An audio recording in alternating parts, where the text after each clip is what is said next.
مسلمني والتأي جانو برسيسي أقول ما ديني جايات يا ترى يا ربي مفكني هندي مسبرا وفساني تنتجمعت ملكي متاسس يا الله يا مالك الملك يا إسلام يا ديوجي وحبي متامنا يا بدي إسالي أفران مكاتنا ببهير بعدا الله بلاينا بإسلام بدانا حد نور حالنا بتلايما فيتو حقن قالنا جنة يا جيجانا بروتنيا سنة يا الله هي أمجا ودنيا بالنا سوتهم قاباتري لواج زماتنا والله إيمان إسلامنا حد نور تنبر بقرآن بسنة سلمانا تفارس بلال تنيا هذا سهيلنا تروم رسولنا تقرش شهادات يا شيخ كلنا تايكرش شكرك بايا الله إسلامنا لابنا بيقوم سانيرتو أسباب سبنا بقوش تايك أولي بلوك تنياي سنة حد نوت تنبر حوجي تراكبنا حد نوت لكيوت حوجي تراكبنا لا الله باهو تدلي ودمو هبي مدامنا أرهبو إلما جنة لهن ما متمنى لكما بأخوات لا لتللن جيتا فلاجوች አድርገው የሱኑ ውዴታ ውድ እስላም ጀግኖችን ላሳየን ፈጣሪ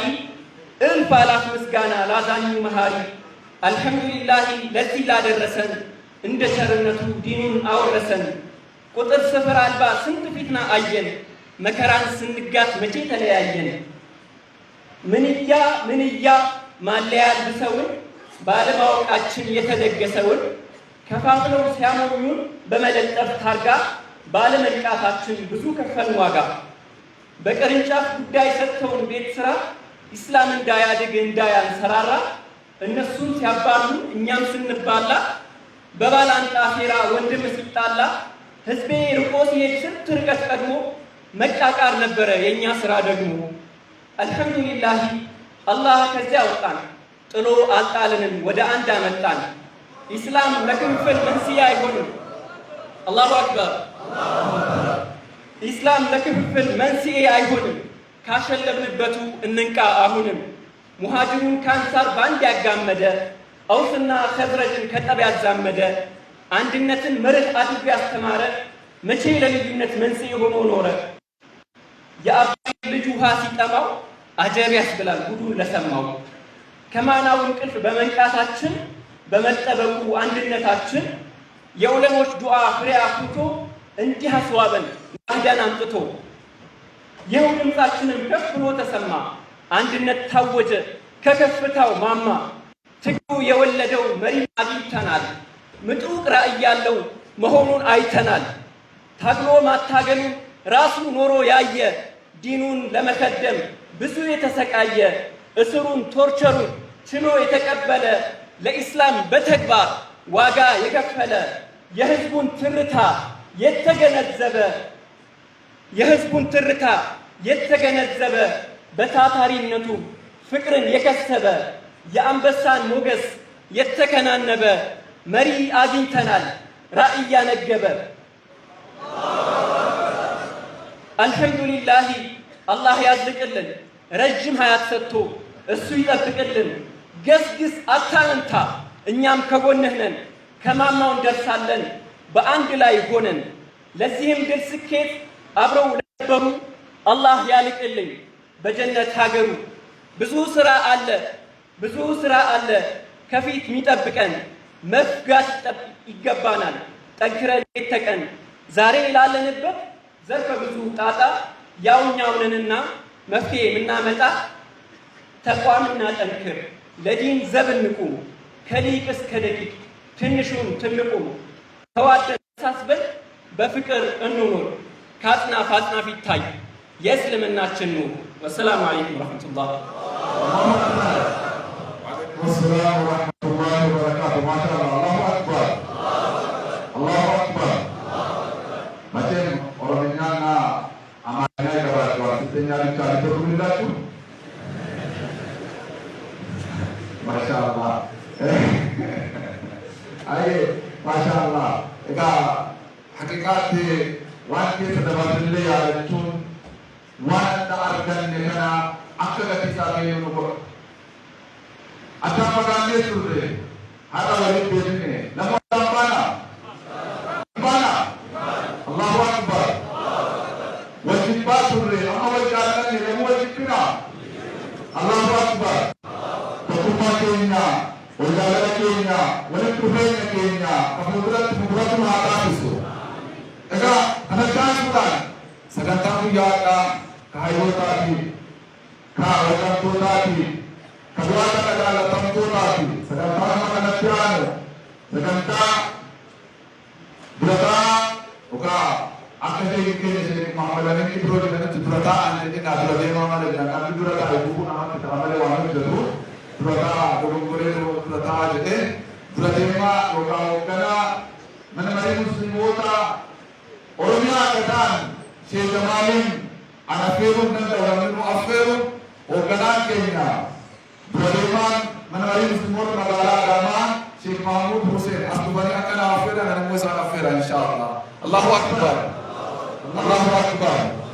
يوم البروغرام ये औरना किल्ले मजलिस प्रेसिडेंटना इरसाचुन ने गात बुजुर्गन यादामा कदमा मजलिस शेख महमूद हुसैन वजीफातुन गात बुजुर्गन गात कोई गाचवा माशाअल्लाह के कना देते वो ना थोड़ा फकाते इंशाअल्लाह amma wani mun jiru kabajamo Jamal Musa presidenti mana mari imota Islamumma Oromia kabaja guddadi ulfinnan bakera kana dukani asaba kababa fi irga hawasa isanitif akka dabartan kabajadan afera takbiran azmat Allahu akbar Allahu akbar Allahu akbar Allahu akbar Sheikh Jamal Musa, President to come to the stage. Allahu Akbar. Allahu Akbar. Because our aim is unity.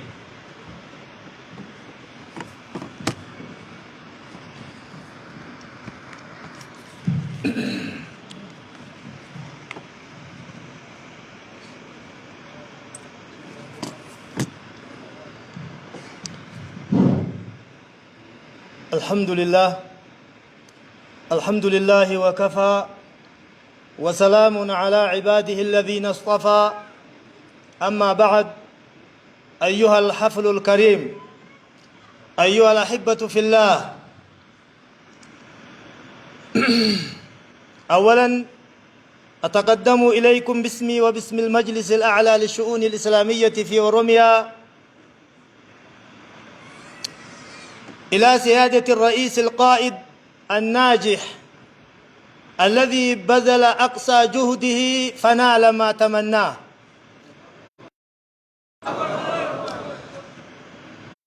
الشيخ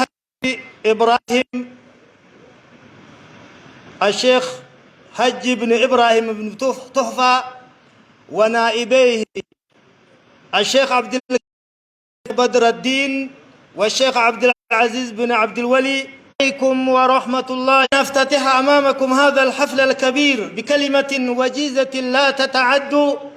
70 لا تتعد ولا تبلغ 100 كلمة، ألا وهي كلمة شكر لله عز وجل الذي أتم الله لنا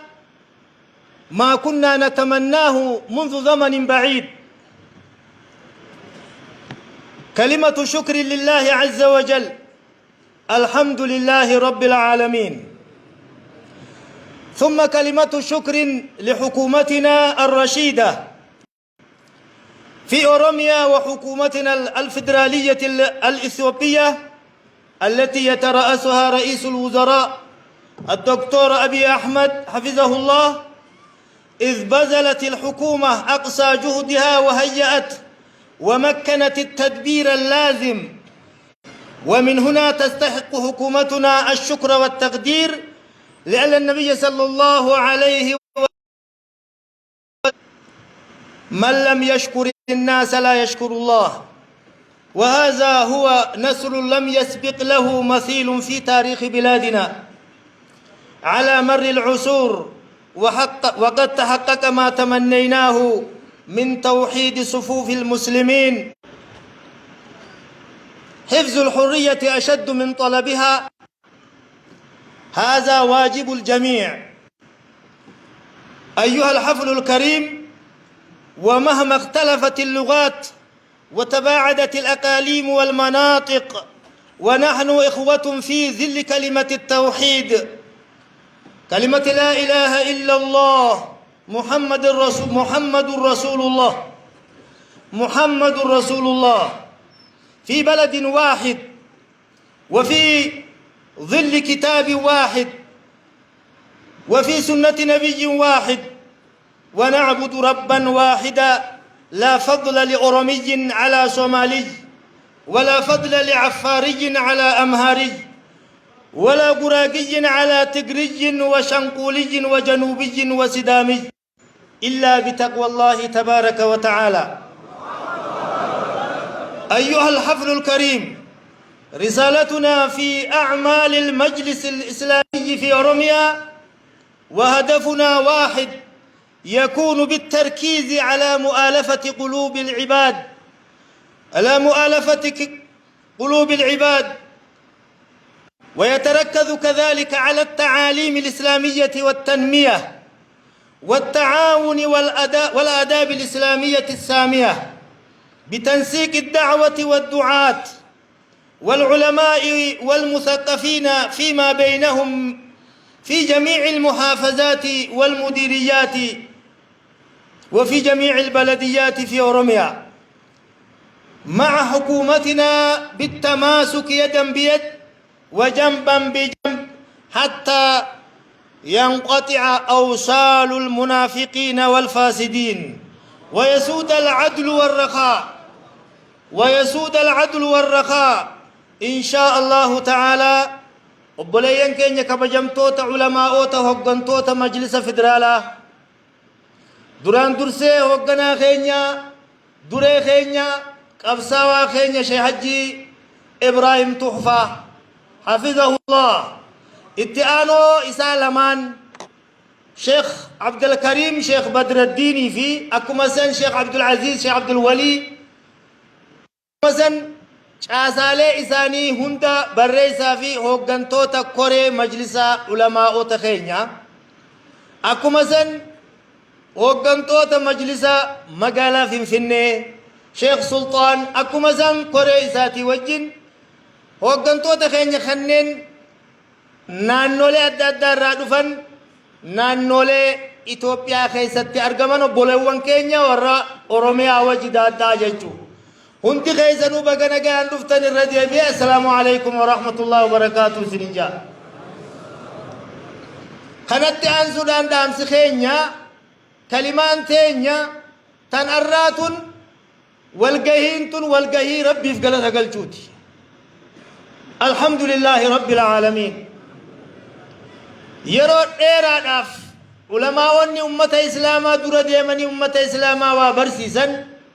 kan wal shakkaa turan, kan firqaa adda addaatiin wal yaamanii akka wal yaamaman diinni isaan jidduu seenee wal dhoorkaa ture, arra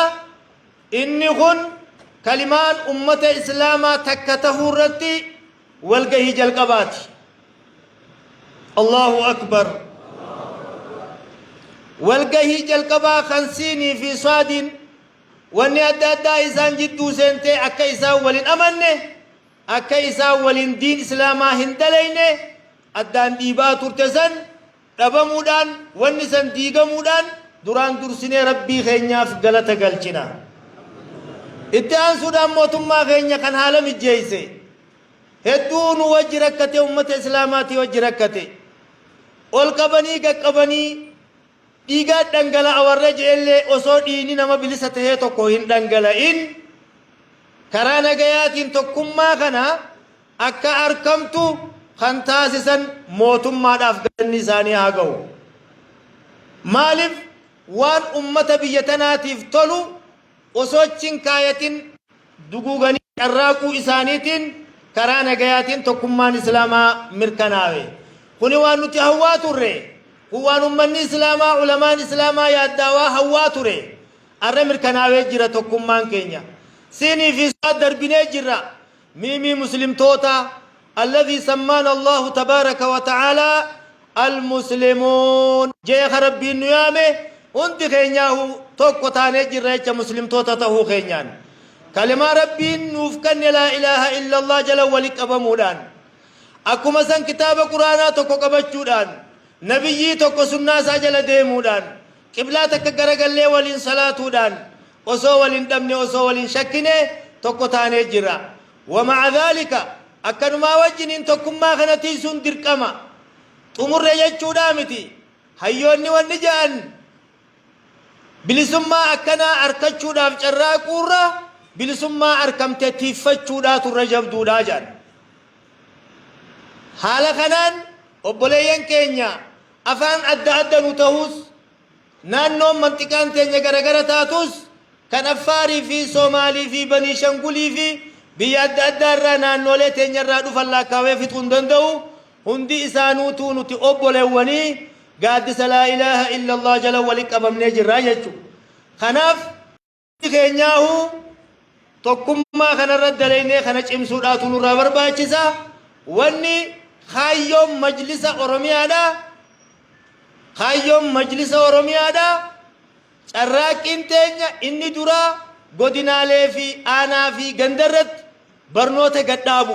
hawaasa keenya bira barnoota akka sheeyni keenya hafizahullah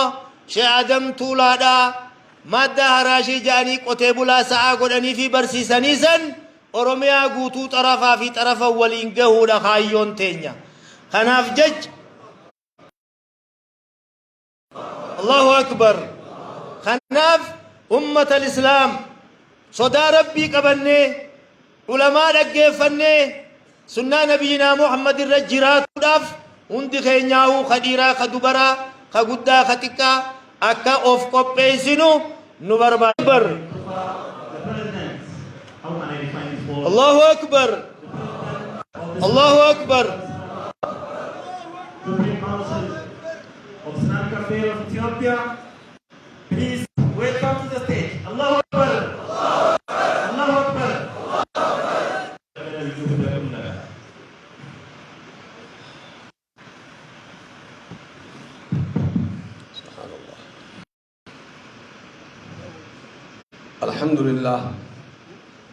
الحمد لله الواحد الأحد الفرد الصمد الذي لم يلد ولم يولد ولم يكن له كفوا أحد وبعد أحبابي في الله برجانة الترب والنهار قسيس أنت ربي والجالن جالل جنة نبيت رب وأتاسس أعمالك إنك ستي وأن تبنوا في وان الجنة كيست إخلاصه رب وفقه حق رب وفقه إذا فندرك يد علماء قرقودا تجرى مفتوتا تجرى حيوتا تجرى درقق فندرك يجرى Egaa hundi keessanuu akkasuma immoo miseensota koree hojii raawwachiiftuu majlisa federaalaatti fuuldura kiyyaa mul'ata. Kabajamtoota kabajamaa itti aanaa sheeka kenna Sheekh Abdulkarim Sheekh Badraddiin Sheekh Muhammad Surur akkasuma immoo kabajamaa sheeka kenna itti aanaa dura taa'aa majlisa federaalaa Sheekh Abdulaziz Abdulwali akkasuma sheeka kenna imaama masaajida Itoophiyaadhaa Sheekh Tahaa Haarunii fi namoonni maqaa dhahuu hin dandeenye hedduun muftoonni as keessa jirtan pirezidaantonni majaalisa naannolee kan fuuldura kiyyatti argamtan hundi keessanuu irratti argamnee qophii ummanni magaalaa Adaamaa magaalaa guddittii itti aantuu magaalaa waliigala Afrikaa kan taate magaalaa jiddu galeetti magaalaa jaalatamtuu sabaa fi sablammiin isii keessatti wal jaalala wal kabajuudhaan seenaa dheeraa qabduuf magaalaa jiddu galeetti siyaasaa kan taate magaalaa Adaamaa keessatti wal arguu kennaaf gammachuun natti dhagahamu guddaadha. Ummata keenya sagantaa kana halkan guyyaa yaadee ba'ee bu'ee dadhabee sagantaa kana kan qopheesse afaan keessanii afaan gootiin afaan mana marii dhimmoota islaamummaa federaalaatiin galatoonfachuu barbaadaa naa galatoonfadhaan. Egaa kaayyoon isaa dura mana marii dhimmoota islaamummaa magaalaa Adaamaa ibsanitti kaayyoon isaa kaayyoo waltajjichaa simannaa majlisa haarawaa bifa haarawaan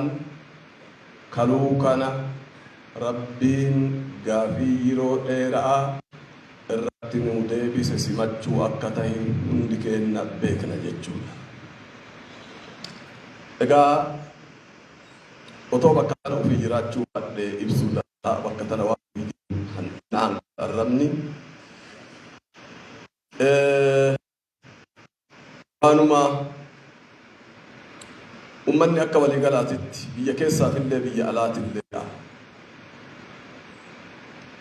abbaan mana jira gurri ala jira jedha Oromooni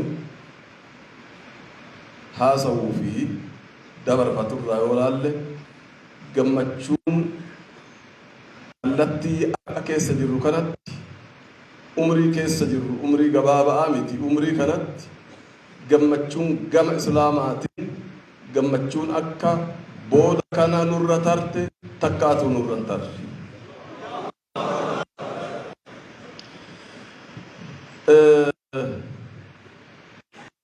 Dallee wal eebbisaa ayyaana waggaa wal eebbisaa namni maal jedhaa argaa turre dhagaas turre eebbi miila kana namni bakkuma jiru hundatti wal eebbisu namni yoon jedhu keessumaanuu muslimaa fi namoonni nageenya hawwan ka musliman tahin illee ittiin gammadu isa addaati. Egaa sagantaan filannoo yookaan majlisa booda kana argame waan xinxalleerraa yoo hubadhe mootummaa fi hawaasa keenya ka muslimaa isa ka walitti araarse ta'uudhaan hubadhe anas irratti. Allahu Akbar.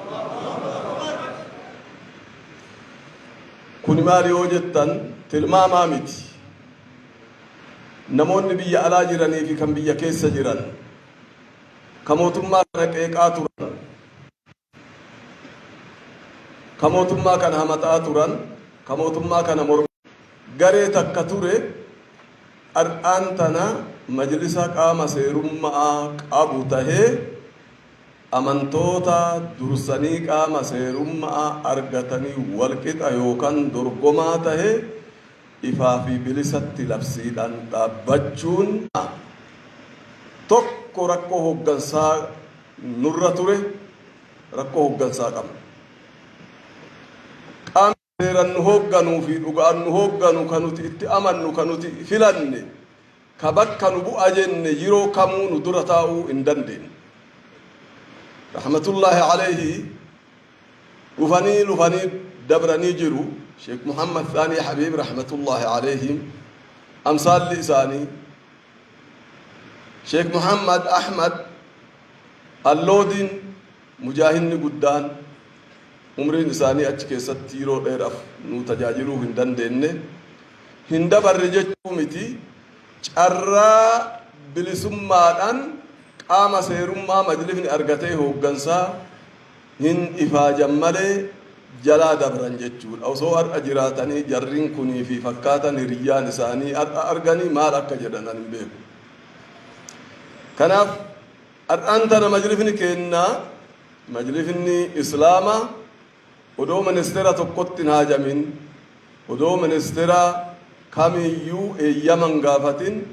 inni mataan isaa ministeera amantaa muslimaa tahee eeyyama guutuudhaan gadi bahuun nama sammuu qabu haga gammachiisu laaluun hin danda'ama jechuudha. Kanaaf jecha gabaabinumatti har'a dabre kun kana bakka bu'ee akka jirutti fudhee waa'ee tokkummaa keessumaanuu isa jedhu kiyya jedhee akkasi fudhee inni ganaana booda dubbatamus akka jirutti tahe kaayyoon gabaabaa miti dheeran nu qabnu rabbi waliin izni Allahu ta'ala tokko hawaasa kenna akkuma dubbatamee tare kanatti hawaasa muslima Itoophiyaa tokko godhuudha kaayyoon kenna. Allahu akbar. Tokko yoo jennu afaanin gattaa'ee xiinxallee laalu wallaahi diinumatu diinaa kenna fi biyya kenna diiguudhaaf karoorfatee nu hoogganaa ture jechuun hin danda'ama. Ummata tokkummaa akkana jaalatu ummata tokkummaadhaaf ruuhii ofii dabarsee kennu tokko ta'uu hin dandeenyu. Namni amaamaa maratu ka koofiyyaa godhatu ka mudawwara godhatu subhaanallah amaamaa suufaa marate አንድ መሆን አንችልም ከአይሁዳዎች አንድ መሆን እንችላለን ከኦርቶዶክስና ጴንጤዎች ሙሜ ሚኒስትራ ፉንዱራ ታኤ ወልተጂ ጉዳ ሰንቲ ቶኮ ተሁን dandeenyu jedhu inni kun diina diiguu fi biyya diiguutu nu keessa jira jechuudha.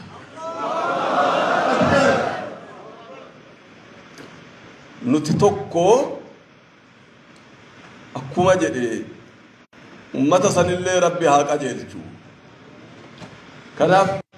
ulamaani keenya gara fuulduraatitti alhamdulillah islaamummaa takkatti qabatee deemuudhaaf murannoo akka qabdan hubachaatiin jira. Namni akkasii yoo jiraate rabbi haa qajeelchu jennee du'aa yaa goonuuf achi booda immoo rabbi haa qajeelchu jennee ምከረው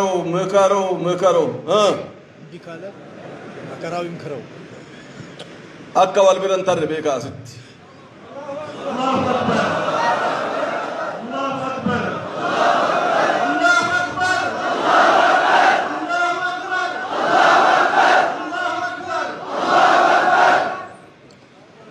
Egaa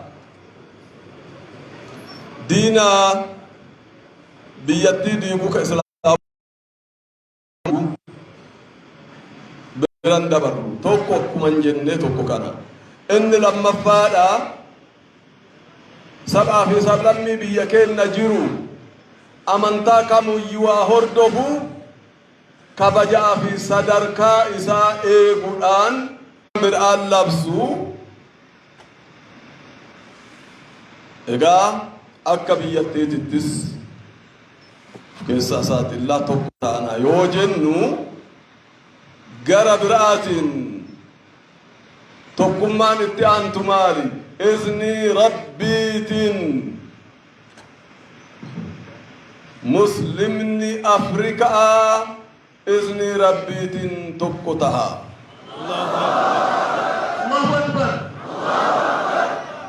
Majlisni manni marii dhimmoota islaamummaa federaal isaa keessa eega biyya ofii tokko godhee ka'ee Afrikaa walitti hidhuudhaan akka eenyu nu duubatti hafne malee nuun duraa miti. Amantoonni gara garaa kan biyya kana keessa jiran kun